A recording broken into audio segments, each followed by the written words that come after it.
네, 황교안 한국당 대표 조금 전 총선기획당 임명장 수여식을 했는데요. 총선기획당 명면을 두고 일각에서는 황 대표 측근으로 분류되는 인물들이 다수 포함되어 있는 것 같다. 이런 식의 진단을 하고 있습니다. 그 면면을 보면 그 측근이다 하는 것도 뭐 물론 중요하겠습니다만 우선은 그 이 박완수 의원을 제외하고는 전부 PK, TK 쪽 강세 지역의 그 분들이라고 하는 게 조금 그 신경이 쓰이고요. 네. 그다음에 또 한 가지는 이런 경우에 이런 다양성이 부족하면 우리가 흔히 얘기하는 그 집단 사고, 그룹 싱크에 빠질 가능성이 많거든요. 그러니까 한쪽으로 이것이 옳다 그러면 막 밀어붙이는. 그래서 다양성이 매우 중요한데 네. 그런 부분이 좀 부족했고 그리고 이른바 그 흔히 우리가 책사라고 얘기하는 어떤 그 전략가도 좀 보이질 않았다. 바로 그 점. 예. 지금 생각이 제가 드리고 싶었던 말씀이 바로 그건데요. 황교안 대표 입장에서는 내년 총선 공천권을 행사하면서 완전히 그러니까 당을 자기 당으로 만들고 싶은 정책 욕망, 뭐 저는 할 수 있다고 생각을 해요. 그리고 그런 점에서 자기 측근을 총선기획단에 포진을 시키는 것까지는 뭐 그렇다고 치는데 문제는 그것이 생산성이 있고 사실은 이 흐름을 잘 읽어가면서 혈맥을 짚어줄 수 있는 능력이 있느냐는 별개의 문제인데 조금 전에 이동관 전 수석이 말씀하셨던 바로 그 점. 최근에 계속 잇따라서 실수가 나오고 있는 것을 본다면 내공이 있는 정말 책사를 배치를 해야 되는데 그런 배치가 이루어졌는가가 사실은 의문의 점이죠. 그 점이 핵심인 것 같습니다. 근데 이 수석이 좀 전에 얘기했던 박완수 의원도 저기 경남 창원 의창이라서 아, 그랬군요. 그렇죠. 예, 그렇다면 어떻게 되는 거예요? 다 그러면 다네요. 거의 죄송합니다. 다인가요? 제가 그 저 뭔가 팩트를 좀 착각을 했는데 예, 그렇다면 전원이 그 TK와 PK 출신으로 지금 구성돼 있다는 것도 문제고 기왕 얘기가 나왔으니까 뒤에 저희가 얘기를 하겠지만은 이른바 민주당 총선기획단 그 내용을 보면은 예를 들면 그 쓴소리에서 요새 그 저거 했던 그 당내에서도 반발이 많았던 공수처 문제나 또 예. 조국 사태에서 금태섭 의원도 들어가 있고 또 예를 들면 뭐 재윤경이나 뭐 이런 저기도 들어가 있고 어쨌건 뭐 양정철 민주연구원장도 있고 게다가 어쨌건 그 정청래 전 의원 원외도 있고 이렇게 다양한 그 목소리가 같이 어우러져야 되는 거거든요. 그래야 기획이 될 거 아닙니까?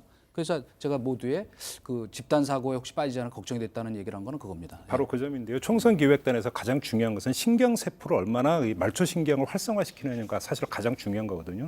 기획을 하기 위해서는 민심이 어떻게 움직이고 있는가를 일단 파악을 해야 되는 것이고 그런 점에서 어떤 정치적 말초신경이 얼마만큼 제대로 작동이 되고 있는가가 중요한 건데 그렇게 본다면 사실 총선기획단에 있어서 어떤 구성의 다양성 다시 말해서 민심을 읽어 들어갈 수 있는 통로를 얼마나 다변화하는가가 상당히 중요한 문제인데 이동관 전 수석이 지금 바로 그 점을 지적을 하신 것 같아요. 네, 황 대표의 1호 영입 인사로 보도됐다 하루 만에 이 명단에서 제외된 박찬주 전 육군 대장이 오늘 오전에 기자회견을 가졌습니다. 관련 영상 보고 본격적으로 이야기 좀 나눠보겠습니다. 현역들이 목소리를 내기 어려우니까 정말 박 대장님께서 역할을 해주셨으면 좋겠다 하는 그러한 많은 요구가 있었습니다. 저를 정치 현장으로 불러들인 것은 황교안 대표가 아닙니다. 문재인 대통령입니다. 임태훈 소장을 무고죄와 허위사실 유포에 의한 명예훼손으로 고소할 예정입니다. 의도가 불순하고 정말 인권을 위해서 하는 거냐 아니면 어떤 정치적 목적을 위해서 이런 군 인권센터 소장은 삼청교육대 한번 교육을 받아야. 네, 박 전 대장은 자신을 정치 현장에 불러들인 것은 황교안 대표가 아니라 문재인 대통령이라면서 문 대통령을 직접 언급했습니다. 그거는 이제 자신의 어떤 그 색깔을 그다음에 자신의 브랜드를 강조하면서 출마길을 열기 위한 차원의 레토릭이라고 저는 생각합니다. 근데 초점은 거기에 가지를 않을 것 같아요. 문제는 오늘 나왔던 이야기에서 지금 딱 두 가지만 제가 말씀을 드리겠습니다. 그러니까 공관병 갑질 의혹을 폭로했던 곳이 바로 군인권센터인데 군인권센터의 임태훈 소장을 향해서 삼청교육대에서 훈련 한번 받아야 한다라고 얘기를 하는 순간에 저 많은 이야기들은 다 묻히게 돼 있습니다. 삼청교육대가 지금 역사적으로 어떻게 기록되어 있고 평가되어 있는지 본인은 알고 저런 이야기를 하는지 한번 반문을 드리고 싶고요. 하나만 더 말씀을 드리면 그 일부 갑질을 부인을 하면서 일부 갑질은 시인을 하면서 뭐라고 했냐면 지시를 내린 게 그게 어떻게 갑질이냐 이렇게 항변을 했거든요. 저는 그런 점에서 저분이 지금 그 예편한 지도 꽤 됐는데 그 뉴스 좀 보셨으면 좋겠다. 최근에 그러니까 지금 발효된 게 직장 내 갑질법이라고 있습니다. 직장 안에서 상관이 지시를 내린다고 해서 그것이 모두 정당화되는 게 아니거든요. 문제는 어떤 지시를 어떻게 내리느냐에 따라서 그것이 갑질이 될 수 있다라고 하는 것들이 지금 법으로 입법까지 됐는데 지금 문제는 뭐냐면 제가 방송이라 차마 그 얘기를 못해 군대 있잖아요. 뭐 하면 뭐 해. 라는 식의 지금 사고에 빠져가지고 저런 식으로 이야기를 해버리면 국민적 설득력이 뭐가 있는지 오히려 저런 사고를 가지고 있으니까 갑질했던 거 아니냐라고는 오히려 지켜보는 국민들이 그렇게 되물을 여지만 잔뜩 남긴 기자회견이었다. 네. 이 말씀을 드리고 싶습니다. 예, 뭐 우선 저는 그 왜 문재인 대통령 때문에 자기가 그 정치를 해야 되겠다고 생각했느냐 이 부분은 아마 본인이 그 당했던 모욕이랄까 하는 부분에 대한 그 울분이 너무 컸던 것 같다. 그리고 자신을 그 적폐 어떤 청산의 프레임 희생자라 본인은 뭐 생각할 수 있고 또 실제로 뭐 그런 측면도 있었죠. 이를테면 뭐 전역을 못하게 하고 그 저 예편을 못하게 하고 그 이른바 군 이 법정에서 재판을 받도록 한 이런 것들에 대해서 이것은 직권남용이다. 고발하겠다고까지 지금 얘기를 했으니까 그거는 이제 제가 보기에 뭐 선거에 나가실 의지는 뭐 확고한 것 같아요. 그러니까 그건 뭐 진짜 그 선거를 통해서 명예 회복을 뭐 할 수 있으리라고 봅니다. 당선돼서 온다면 그건 별개의 문제고 이번에 그 영입 이 논란을 둘러싸고 일어났던 논란 중에 그 삼천교육대 발언은 뭐 제가 생각해도 조금 부적절하다. 저는 이 정도 얘기했으면 뭐 그래도 맞았을 것 같아요.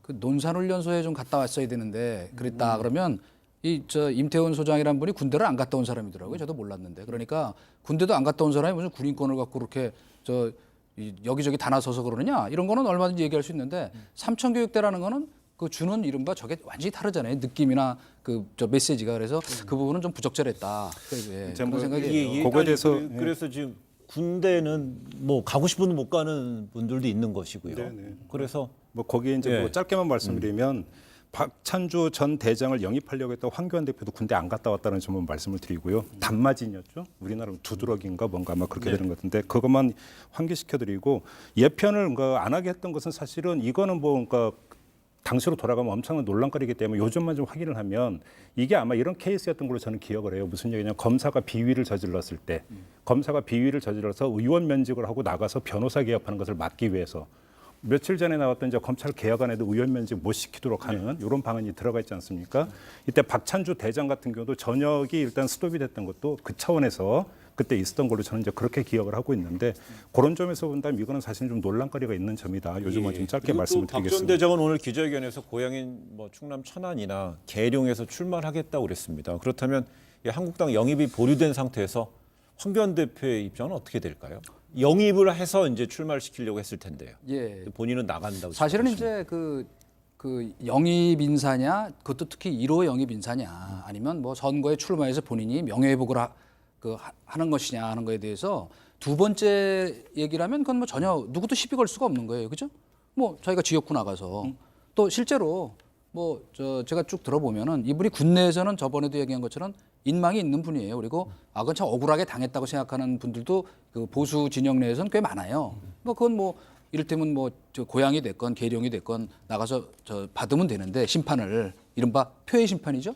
그런데 지금 1호 영입 인사로 왜 논란이 되는 이분을 꼭 했느냐 하는 것이 지금 이제 문제의 핵심이었잖아요. 그런 면에서 근데 저는 그러나 뭐 우리 황 대표가 그래도 귀한 분이다. 그리고 어쨌건 보류한 것이지 취소한 것이 아니다라고 하는 거는 저는 그 일면 평가합니다. 왜냐 제일 나쁜 게 왔다 갔다 하는 거거든요. 그러니까 조금 뭐 무리가 되더라도 그나마 계속 가야 이른바 그 보수 진영 내에서라도 아니면 당내 지지자들 가운데서라도 그래 하고 할 텐데 만약에 여기서 취소를 하면은 그야말로 양쪽에서 욕 다 먹는다. 그러니까 조국 사태 때 지금 여권 사람들이 그렇게 말하자면 이 조국 전 장관을 지지하느라고 애쓴 그 심정도 한편 조금 이해가는 부분이 있다. 이렇게 얘기하고 싶어요. 네, 알겠습니다. 저는 요점을 좀 말씀드리고 싶은데요. 박찬주 전 대장의 말을 보면 비례대표 얘기부터 했어요. 비례대표에 목숨 건다고 생각하는 것 같은데 난 그거 아니다. 그러면서 이제 지역구 출마 이야기를 했는데 제가 볼 때는 여기에 이 메시지는 뭐냐면 자유한국당에 대한 뭐 호소 내지 메시지가 담겨 있다고 보는 게 뭐냐면 나는 꽃가마 탈 생각이 없다. 비례대표 할 생각 없으니까 지역구 공천을 다오.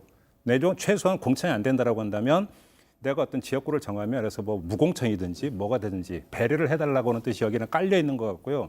천안을 같은 경우는 지금 뭐냐면 현역 의원이 민주당 의원이거든요. 네. 박완주 의원이기 때문에 뭐 여기가 또 그렇다고 해서 그러니까 뭐 나가서 그러니까 출마하면 뭐 당선이 보장되는 것도 아니까 내가 내 능력 같은 한번 해볼 테니까 앞길만 막지 말아다오라고 하는 뜻이 여기는 깔려 있는 것 같은데 지금 지금 현재 재판 계류돼 있죠. 400만 원인가 벌금액 나온 게 어떻게 되는지는 잘 모르겠습니다만 자유한국당을 향한 호소가 여기에는 깔려 있는 것 같습니다. 최근에 보면은요, 그 황교안 대표 입장에서는 1호 영입 인사를 포함해서 1차 영입 명단을 발표하고 속도를 내고 싶었을 수 있을 것 같아요. 2차, 3차 다차로 갈 수 있었을 텐데 이번 주에 뭐 있을 수 있었던 영입, 2차 영입 인사 좀 보류될 것이라는 보도 나왔다면 일단 이 브레이크가 좀 걸렸다 이번 건으로 이렇게 좀 볼 수도 있겠어요. 신중하게 하는 게 저는 좋다고 보는 게요. 왜냐하면 결국 이게 이제 언제 하느냐가 중요하다기보다는 했을 때 제대로 어떤 국민적 이미지가 각인되는 참신한 인사나 아니면 저런 사람도 그래도 이제 합류를 하는구나 하는 무슨 임팩트가 있어야 되는데